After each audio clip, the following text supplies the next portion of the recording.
Hello students, आज हम start करेंगे new chapter 18 waste water story.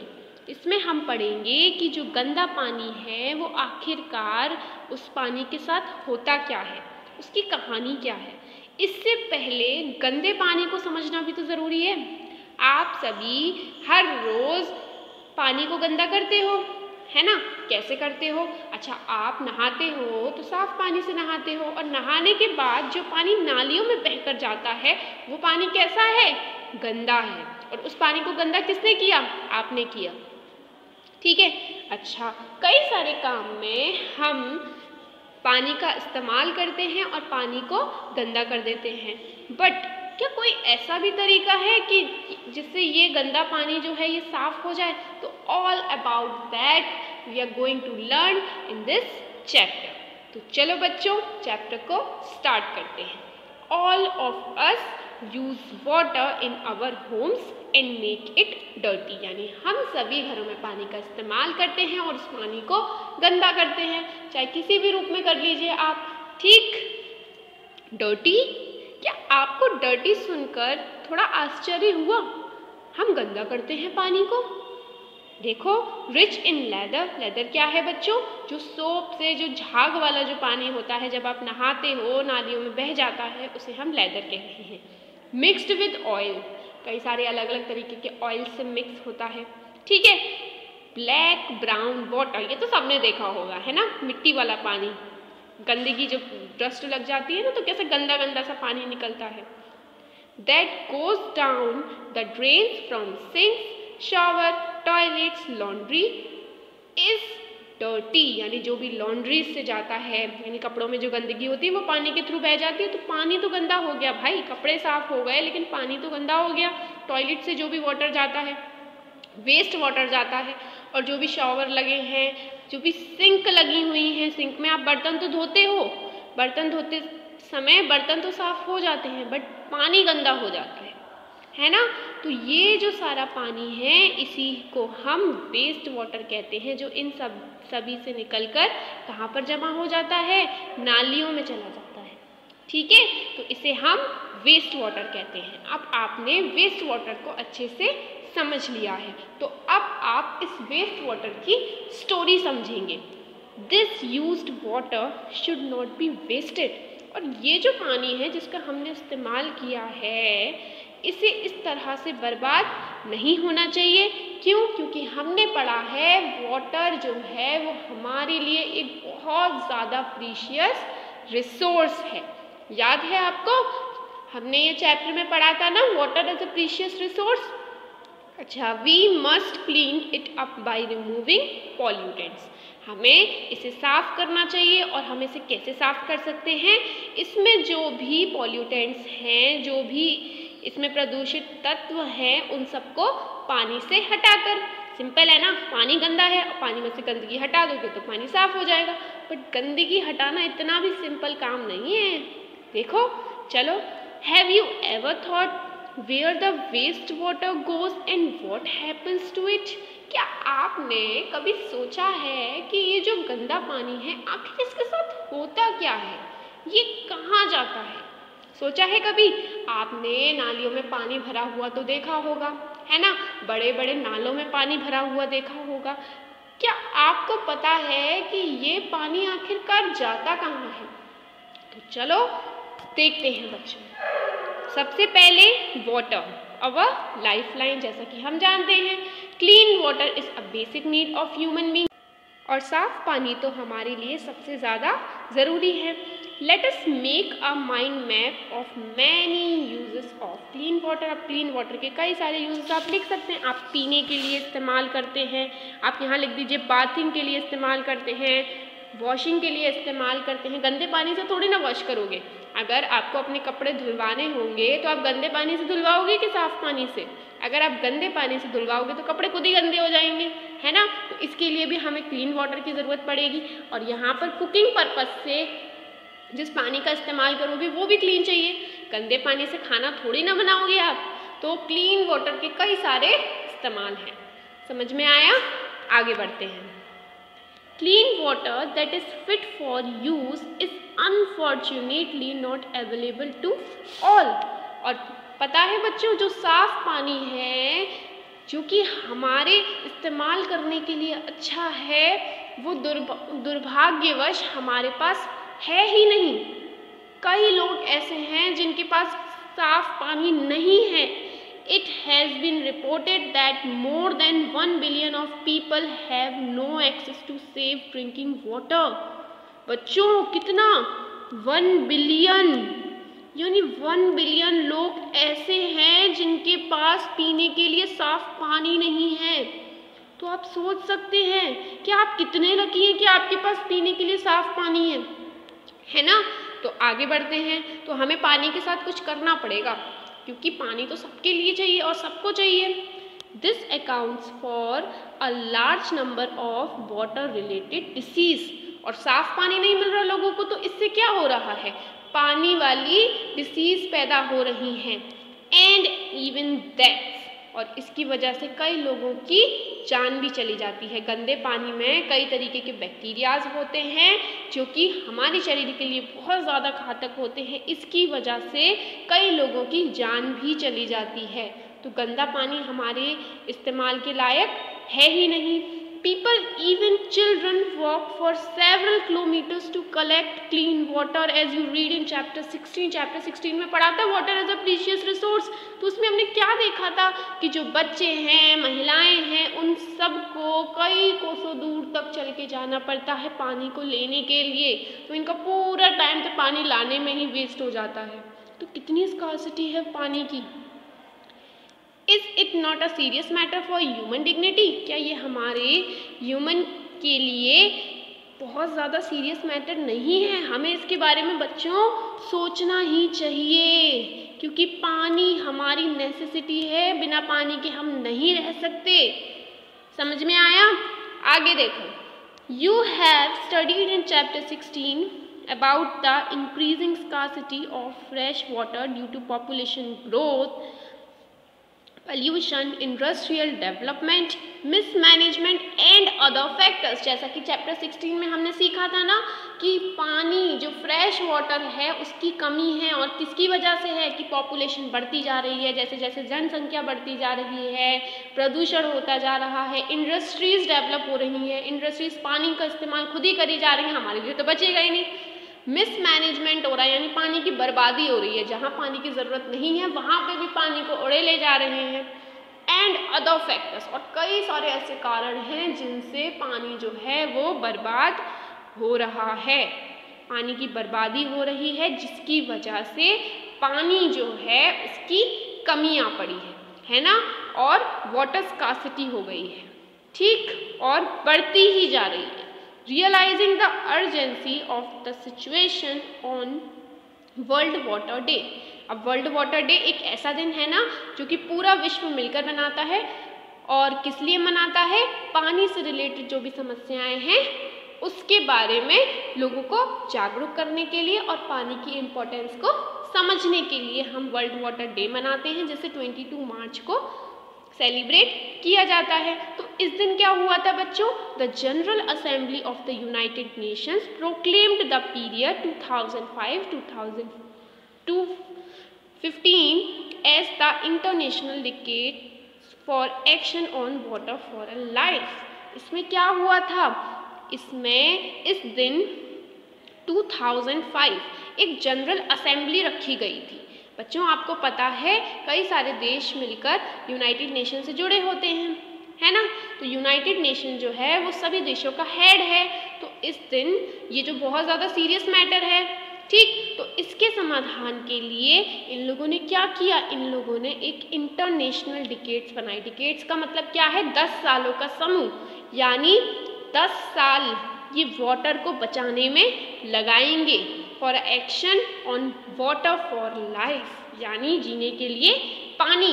ये इन्होंने इस टॉपिक का नाम रख दिया और 10 साल का ड्यूरेशन सेट कर दिया 2005 से 2015 तक। All efforts made during this decade, और इन 10 सालों में कई सारे एफर्ट्स लगाए, कई सारे प्रयास किए इन्होंने कि ये aim to reduce by half the number of people who do not have access to safe drinking water, कि वो ये जो लोग हैं, जैसे हमने कहा 1 बिलियन लोग हैं लगभग जिनके पास पानी की कमी है, उनको सही पानी नहीं मिल रहा, तो इन्होंने अपना एक मिशन तैयार किया कि हम 10 सालों में ये जो आंकड़ा है इसको आधा करेंगे।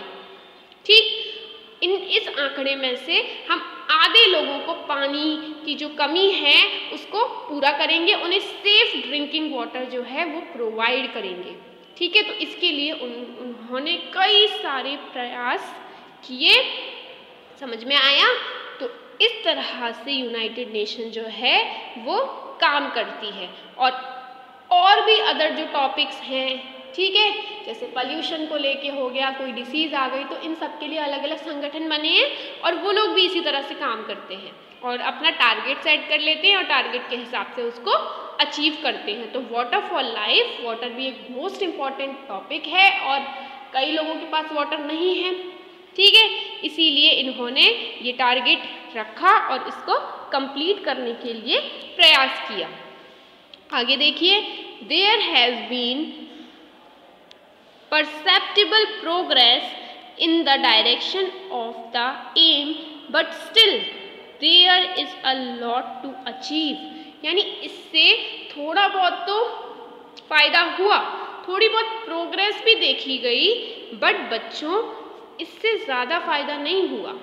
थोड़ा बहुत हुआ लेकिन अभी भी काफ़ी कुछ हमें अचीव करना है, क्योंकि अभी भी कई लोगों के पास पानी नहीं है, पानी की कमी है, गंदा पानी है। Cleaning of water is a process. अब पानी जो है हम गंदा कर रहे हैं, अगर इसी को हम साफ कर लें तो पानी की अवेलेबिलिटी बन जाएगी ना। तो क्लीनिंग ऑफ वाटर अब हम सीखेंगे और समझेंगे। Cleaning of water is a process, ये एक ऐसी प्रक्रिया होती है रिमूविंग पॉल्यूटेंट्स, पानी में जो भी गंदे तत्व होते हैं उन सबको निकालने के लिए before it enters a water body और इज रीयूज्ड। समझ में आया? कहने का मतलब ये है कि जो पानी है उसको क्लीन करने की प्रक्रिया है। इसमें क्या करते हैं, पानी में जो भी गंदे तत्व होते हैं उन्हें हमारी बॉडी में एंटर करने से पहले ही निकाल देते हैं। और दूसरा, इसको हम ऐसे भी समझ सकते हैं कि हम पानी का रीयूज़ कर रहे हैं, यानी फिर से पानी को इस्तेमाल कर रहे हैं। This process of waste water treatment is commonly known as sewage treatment. और इस वाटर ट्रीटमेंट की जो प्रोसेस है इसको हम कॉमनली क्या कहते हैं, सीवेज ट्रीटमेंट। क्या बोलते हैं, सीवेज ट्रीटमेंट। अब सीवेज ट्रीटमेंट को बहुत अच्छे से समझेंगे। It takes place in several stages, और ये भी, इसकी भी कई सारी स्टेजेस होती हैं, ऐसा नहीं कि हाल हो गया है ना बस डायरेक्ट एक प्रोसेस की, इसमें भी कई सारे स्टेप्स होते हैं। तो चलो बच्चों आगे बढ़ते हैं और जानते हैं व्हाट इज सीवेज। तो देखिए, sewage is waste water released by homes, industries, hospitals, offices and other users. यानी सीवेज क्या है, सिंपली जो वेस्ट वाटर है हमारे घरों से निकलता है, इंडस्ट्रीज से निकलता है, अस्पतालों से निकलता है ना, ऑफिसेज से निकलता है, और भी अदर यूजर्स जो भी पानी का इस्तेमाल करते हैं, पानी को गंदा कर देते हैं, वो सारा जो गंदा पानी है उसे हम सीवेज कहते हैं। क्या कहते हैं, सीवेज। याद रखेंगे आप। It also includes rain water, इसमें रेन वाटर भी होता है क्योंकि बारिश का भी तो कई सारा पानी गंदा हो जाता है, बर्बाद हो जाता है, तो वो रेन वाटर हो गया। That has run down the street, जो कि सड़कों पे बहता है ना, ड्यूरिंग अ स्टॉर्म और हैवी रेन। और जो भी अगर बहुत तेज़ बारिश हो रही है तो जो भी सड़कों पे पानी बह रहा है सारा पानी कैसा है, वेस्ट वाटर है। और वेस्ट वाटर यानी सीवेज है। क्या है, सीवेज है। The water that washes off roads and rooftops carries harmful substances with it. और जो पानी, एक बात सोचो, जो पानी सड़कों से निकला है और हमारी गंदी छतों से निकला है तो उसमें कई सारे ऐसे हार्मफुल सब्सटेंसेस होते हैं, तो वो पानी पीने लायक तो नहीं हुआ, बट उस पानी को क्लीन कर सकते हैं। तो sewage is a liquid waste. तो सीवेज को क्या कह दिया हमने, लिक्विड वेस्ट। समझ गए? सीवेज क्या है? Liquid waste. एक लाइन में आप इसे याद रख सकते हैं। Most of it is water, और इसमें ज़्यादातर क्या है? ज़्यादातर तो इसमें पानी है। Which has dissolved and suspended impurities, जिसमें कई सारी अलग अलग तरीके की गंदगी मिक्स है ना? ऐसा ही तो है, ज़्यादातर तो पानी है। ये सीवेज, सीवेज क्या है? Liquid waste. सीवेज में ज़्यादातर क्या है? पानी है, और पानी में और सीवेज में और क्या है? कई सारी गंदगी, यानी सस्पेंडेड इम्प्योरिटीज। समझ गए? आगे देखिए, एक्टिविटी 18.2। इससे पहले बच्चों ये जान लेते हैं कि ये जो इम्प्योरिटीज़ हैं जिनके बारे में हमने यहाँ देखा, सस्पेंडेड इम्प्योरिटीज़, इनको कंटेमिनेंट्स कहते हैं। क्या कहते हैं? कंटेमिनेंट्स। समझ में आया अच्छे से? आगे देखिए, activity 18.2। Locate an open drain near your home, school और on the road side and inspect water flowing through it. यानी आपको कुछ नहीं करना, बस सिंपली एक नाले के पास जाना है, नाले से थोड़ा दूर रहना, उसमें गिर मत जाना, ठीक? आपके घर के पास हो या आपके स्कूल के पास हो या फिर रोड साइड में कोई नाला हो, और उसको देखना कि उसमें पानी कैसे बह रहा है। रिकॉर्ड कलर, आप कलर देखना उस पानी की स्मेल देखना। अगर नालों में बह रहा है तो बहुत गंदा होगा। एंड एनी अदर ऑब्जर्वेशन, और आप कुछ और भी ऑब्जर्व करो, जैसे नाले के पानी में अलग अलग तरीके के बुलबुले छूटते हैं, तो ऑब्जर्व करना बच्चों, देखना कि नाले में जो पानी है वो कैसा होता है। Discuss with your friends and your teachers and fill up the following table. एक टेबल दे रखी है, फिल कर दीजिएगा। We know that sewage is a complex mixture containing suspended solids, organic and inorganic impurities, nutrients, saprophytes and disease causing bacteria and other microbes। समझ में आया कुछ? कि जो सीवेज है उसमें सिर्फ पानी नहीं है, उसमें पानी के साथ साथ कई सारे गंदगी है, सस्पेंडेड सॉलिड्स मतलब कंकड़ हैं, ऑर्गेनिक एंड इनऑर्गेनिक इम्प्योरिटीज यानी इसमें वेस्ट मिक्स है, एनिमल का वेस्ट मिक्स है, और इन ऑर्गेनिक इम्प्योरिटी का मतलब एनिमल का वेस्ट, हमारा वेस्ट, सबका वेस्ट मिक्स है ना? कितना गंदा हो गया। अच्छा, इनऑर्गेनिक इम्प्योरिटीज का मतलब क्या हो गया? जो फूल पत्तियां वगैरह, डस्ट वगैरह, ये सारी नहीं, सॉरी, इनऑर्गेनिक इम्प्योरिटीज का मतलब हो गया बच्चों कि जो भी केमिकल्स वगैरह हैं वो सब पानी में मिक्स हैं। न्यूट्रिएंट्स हैं, कई तरीके के तत्व भी तो हैं, कुछ अच्छी चीज़ें भी हैं। सैप्रोफाइट्स, सैप्रोफाइट्स का मतलब समझ रहे हो आप? सैप्रोफाइट्स क्या होते हैं बच्चों? सैप्रोफाइट्स जैसे बैक्टीरिया, कई सारे फंजाई वगैरह, है ना? अच्छा, एंड डिसीज कॉजिंग बैक्टीरिया, और बीमारी पैदा करने वाले बैक्टीरिया वगैरह, एंड अदर माइक्रोब्स, और कई सारे माइक्रोब्स, ये सब कुछ पानी में है। दीज इंक्लूड्स, अब एक बार इन्हें और अच्छे से समझो। ऑर्गेनिक इम्प्योरिटीज को यानी ह्यूमन फेसेस, ह्यूमन फेसेस का मतलब ह्यूमन वेस्ट, जो भी आप वेस्ट निकालते हो अपनी बॉडी से वो सब ह्यूमन वेस्ट है। एनिमल वेस्ट यानी जानवरों का जो भी वेस्ट मटेरियल है, तो ये सब ऑर्गेनिक में आता है, ठीक? अच्छा, साथ ही यहाँ पर ऑर्गेनिक में बच्चों यूरिन, यूरिया, ये सारी चीज़ें आती हैं। अच्छा, पेस्टिसाइड्स आते हैं, हर्बिसाइड्स, फ्रूट्स, वेजिटेबल वेस्ट, ये भी छिलके वगैरह सब कुछ, ये सब ऑर्गेनिक इम्प्योरिटीज़ में आती हैं। अच्छा, इनऑर्गेनिक इम्प्योरिटीज़ में केमिकल्स वगैरह जैसे नाइट्रेट्स, फॉस्फेट्स, मेटल्स, ये सारी चीज़ें आती हैं। न्यूट्रिएंट्स जैसे फॉस्फोरस एंड नाइट्रोजन, न्यूट्रिएंट्स में क्या आते हैं? Phosphorus and nitrogen. और बैक्टीरिया, बैक्टीरिया में भी बहुत हैं, vibrio cholerae which cause cholera and salmonella, paratyphi which cause typhoid, ये इतने सारे बैक्टीरियाज हैं बच्चों जो अलग अलग तरीके की डिसीज पैदा करते हैं। समझ में आया आपको? अच्छे से समझ में आया? अच्छा, इसमें एक लिखा है सैल्मोनेला और पैराटिम्फी, तो ये क्या कॉज करता है बच्चों? टाइफाइड, याद रखेंगे आप। आगे देखिए, अदर माइक्रोब्स में जैसे कि प्रोटोजोआ है, इससे क्या होगा? इससे डाइसेंट्री होगी, डाइसेंट्री का मतलब क्या हो गया? डायरिया हो जाएगा। तो कई सारी चीज़ें हैं पानी में, और अगर आपने इसे पी लिया ना इस तरह के पानी को, तो फिर कब गए भैया, पूरी बॉडी बोल जाएगी आपकी। ये बहुत ज़्यादा घातक है हमारी बॉडी के लिए। क्यों? क्योंकि बैक्टीरिया है ना, अगर आप इसे अपनी बॉडी के अंदर डाल लोगे तो ये आपकी पूरी बॉडी को ढंग से खा जाएगा।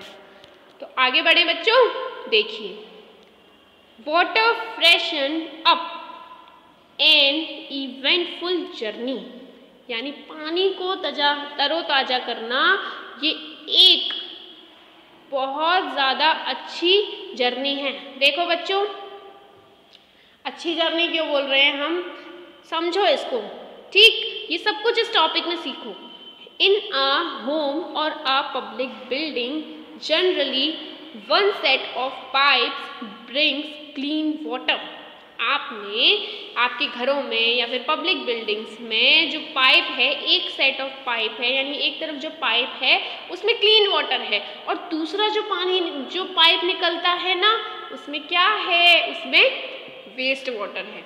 Imagine that we could see through the ground. अब इमेजिन करो, आप ग्राउंड के अंदर देख सकते हो। We would see a network of big और small pipes। हम कई सारे बिग, बड़े और छोटे पाइप्स देखेंगे जिन्हें हम सीवर कहते हैं। क्या कहते हैं? सीवर। फॉर्मिंग द सीवरेज, जो कि सीवरेज बनाते हैं। समझ में आया? सीवर अलग है और सीवेज अलग है।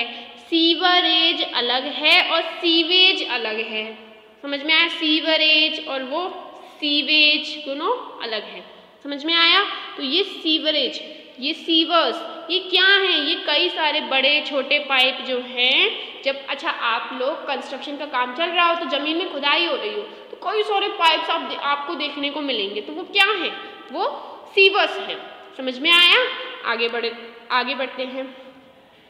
It is like a transport system that carries sewage from point of being produced to the point of disposal, means that treatment plant। और आगे देखो बच्चों, ये जो है वो एक ट्रांसपोर्ट सिस्टम है। ट्रांसपोर्ट सिस्टम का मतलब क्या हो गया? जहाँ से ये बन रहा है, यानी जहाँ से ये प्रोड्यूस हो रहा है, वहाँ से लेकर ये जहाँ पर इसका डिस्पोजल हो रहा है वहाँ तक का ये एक तरीके के ट्रांसपोर्टेशन सिस्टम है। सिंपली पाइप्स लगे हुए हैं, उन पाइप्स के थ्रू एक दूसरी जगह ट्रांसफ़र हो रहे हैं। ठीक है, जिसे हम ट्रीटमेंट प्लांट कहते हैं। क्या कह रहे हैं? Treatment plant. देखिए आगे, manholes are located at every 50 metre to 60 metre in the sewerage. ठीक है, सीवरेज में कई सारे ऐसे होल्स लगे होते हैं, मैन होल्स। मैन होल्स क्या है बच्चों? जो सड़क है, सड़क उनके आसपास इस तरह के आपने ये देखे होंगे, जाली लगी होती है ज़मीन के अंदर। देखो ये पूरी ज़मीन है, यहाँ पर ऐसे जाली लगी होती है ना, तो इसको हम क्या कह रहे हैं? इनको हम मैन होल्स कह रहे हैं। ठीक है, तो ये कई सारे मैन होल्स लगे होते हैं एट द जंक्शन ऑफ 2 और मोर सीवर्स। और जंक्शन पॉइंट पर, जंक्शन मतलब जहाँ पर सब चीज़ें आकर मिल रही हैं, जैसे ये पाइप, ये पाइप, ये पाइप, कई सारे पाइप्स मिल रहे हैं, तो ये जंक्शन हो गया। And at points where there is change in direction. ठीक है, तो कई सारे मैन होल्स जो हैं वो बनाए जाते हैं, और कहाँ पर बनाए जाते हैं? जहाँ पर कई सारे सीवर्स आपस में मिल रही हैं, यानी जंक्शन पॉइंट, जहाँ पर ये सारी सीवर्स आपस में मिलती हैं उसे हम जंक्शन पॉइंट कहते हैं। तो यहाँ पर एक मैन होल बना दिया। ठीक है, या फिर इनकी डायरेक्शन अगर चेंज हो रही है, जैसे ये यहाँ गई फिर यहाँ गई, तो यहाँ पर एक मैन होल बना दिया। समझ में आया? तो मैन होल क्लियर है आपको, कोई प्रॉब्लम नहीं है। चलो आगे बढ़े। देखिए activity 18.3, study the sewerage route in your home, school, building. आप स्टडी कर सकते हैं, आप देख सकते हैं कि आपके घरों में, स्कूलों में किस तरह से जो गंदा पानी है उसके लिए रूट बनाई गई है। ठीक है, उसके लिए रास्ता बनाया गया है। तो आगे बढ़े। Do the following, make a line diagram of the sewage route. आप एक डायग्राम तैयार कर सकते हैं कि किस तरह से, कहाँ से कौन सी नाली निकल रही है आपके घरों से। वॉक डाउन द स्ट्रीट और survey the campus to find the number of manholes. आप स्ट्रीट पर यानी सड़कों पर जा सकते हैं, देख सकते हैं कि कितने मैन होल्स बनाए हैं हमारी सड़कों पे। ठीक है। If possible observe open drain, अगर हो सके तो फिर खुली हुई नाली को ऑब्जर्व करना and record which living organism are found in and around it, तो उसके आसपास कौन सा ऑर्गेनिज्म पाया जाता है, ठीक है, और उसमें कौन सा रहता है। इस तरह से आप ऑब्जर्व कर सकते हैं। बट बच्चों आप प्रिकॉशन लेना, जो ड्रेन्स हैं, जो नाली वगैरह हैं, उनके आसपास में ज़्यादा पास से उसे मत देखना, ठीक है, थोड़ा दूर होकर देखना। In case you do not have a sewerage system in your locality, और अगर आपकी लोकेलिटी में कोई सीवरेज सिस्टम ही नहीं है तो फिर आप ये पता लगाने की कोशिश कीजिए कि ये जो भी गंदा पानी है वो किस तरह से डिस्पोज होता है। तो बच्चों आज के लिए इतना ही। अब हम मिलेंगे अपनी नेक्स्ट वीडियो में with the next topic, treatment of polluted water. तब तक के लिए बाय बाय बच्चों।